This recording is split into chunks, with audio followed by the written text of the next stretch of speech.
Xin chào các bạn. Lại một ngày trôi qua, bóng nắng trôi xa dần thay bằng bóng chiều tà hoàng hôn. Chúng ta lại gặp lại nhau, kể cho nhau nghe những câu chuyện cảm xúc mà ở đâu đó có thể gặp gỡ bản thể của bạn trong câu chuyện. Hãy cùng lắng nghe và cảm nhận nhé. Khi yêu thương không chỉ là lời nói mà còn là từng khoảnh khắc khác nhau, từng điều nhỏ bé vun đắp nên một tổ ấm. Câu chuyện của họ không phải là một chuyện tình cổ tích, mà là hành trình với niềm vui, nỗi buồn và những nhớ chỉ chăm sóc cuộc sống bận rộn. Hai người tìm thấy niềm hạnh phúc từ những điều đơn giản nhất, từ bữa cơm chung, từ những lúc giận rồi lại làm lành, và từ việc chia sẻ mọi niềm vui, nỗi lo của cuộc sống. Anh và em không chỉ là một tình nhân đôi mà còn là bạn đồng hành, là tri kỷ. Họ cùng nhau xây dựng một mái ấm, nơi cả hai có thể quay về sau những chiều dài của cuộc sống, nơi có tiếng cười trẻ thơ, có ân cần của mẹ và những buổi sáng bình yên bên người thương. Câu chuyện của họ là một lời nhắn gửi. Hạnh phúc gia đình không phải lúc nào cũng rực rỡ, mà được xây dựng nên từ những điều bình dị nhất, những khoảnh khắc mà đôi khi ta vô tình bỏ quên. Anh sẽ cưới em nhé, và em sẽ là một thành viên trong gia đình ấm áp và nhỏ bé của anh. Một gia đình không phải lúc nào cũng rộn lên những tiếng cười, nhưng gia đình ấy sẽ không có nhiều nước mắt đâu em à. Mẹ anh khó tính lắm, nhưng sẽ không có những cuộc đấu khẩu giữa mẹ chồng và nàng dâu đâu. Lúc em buồn, ngoài anh ra, em cũng có thể ôm lấy mẹ và khóc. Anh biết mẹ sẽ yêu em và quan tâm đến em, giống như hai đứa con trai nghịch ngợm bọn anh. Em sẽ tíu tít bên mẹ để làm những món ăn bình dị nhưng sẽ rất ngon. Những món ăn mà dù có đi đâu, vào nhà hàng nào cũng không thể có được. Những món ăn mà trong đó có tình cảm của mẹ và em dành cho gia đình. Anh sẽ quát em khi em quên không lau bếp ga sau mỗi lần nấu ăn. Anh sẽ chạy đến cầm tay em, thổi thật nhẹ và đặt lên đó một nụ hôn trước khi dán Urgo. Nhìn mặt em cau có vì vụng về để đứt tay, chắc anh sẽ cười đấy. Cười cô vợ vụng về nhưng tâm lý. Lúc đấy nhìn em sẽ đáng yêu lắm ấy. Giống như đôi mắt sưng lên mỗi sáng ngủ dậy, và em sẽ làm mọi cách để anh thức dậy lúc 6 giờ sáng. Và rồi anh sẽ ôm em thật chặt và ngủ nướng thêm chút nữa, vì chủ nhật mà.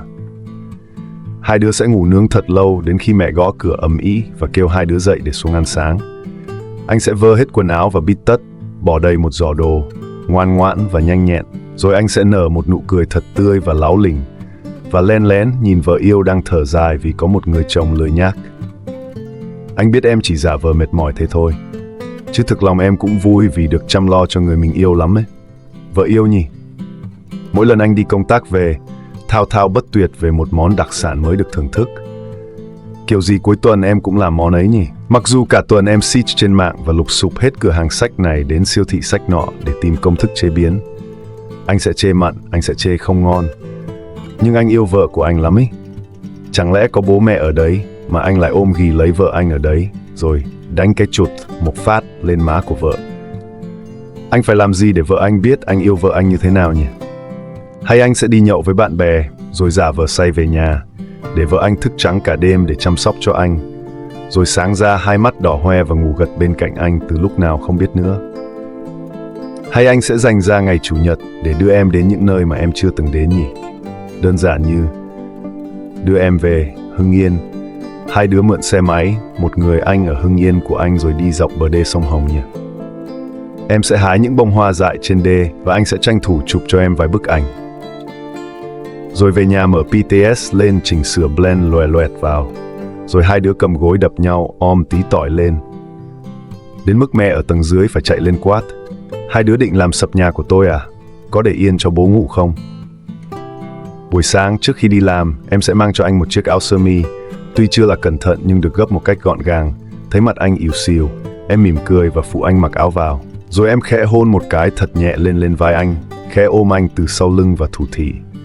Hôn một cái đánh dấu bản quyền lên rồi nhé, cấm cô nào được động đến chồng yêu của em.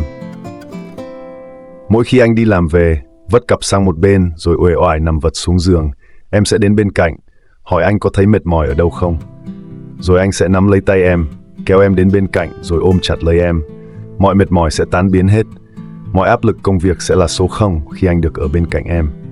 Anh giống như một chiếc điện thoại cạn pin vậy, và em sẽ luôn là một chiếc updater hoàn hảo nhất. Sẽ mãi mãi là như vậy vợ nhé. Và thỉnh thoảng em hãy giận anh nhé.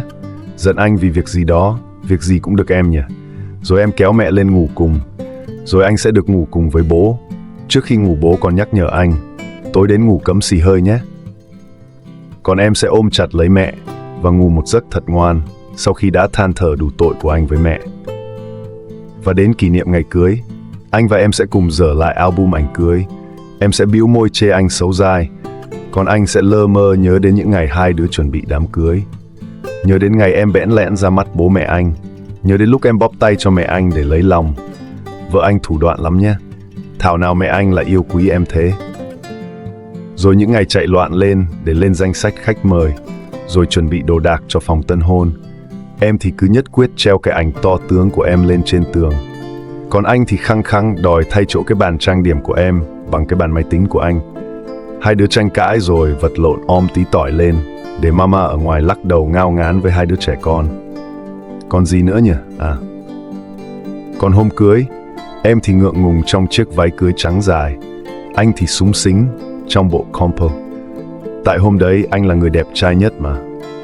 Còn vợ yêu của anh thì tất nhiên là người phụ nữ xinh đẹp nhất rồi. Trải qua bao khó khăn, bao thủ tục anh mới cưới được vợ anh. Thì chẳng có lý do nào để anh đánh mất em một cách dễ dàng rồi.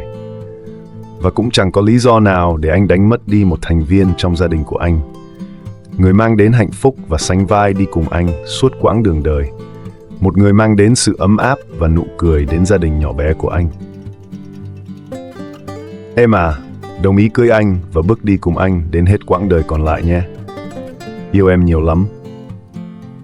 Câu chuyện này nhắc nhở chúng ta rằng hạnh phúc không nằm ở vật chất hay những điều cao xa, mà trong những phút giây giản dị, ở sự quan tâm chân thành và những nỗ lực nhỏ bé mà mỗi người dành cho tổ ấm của mình.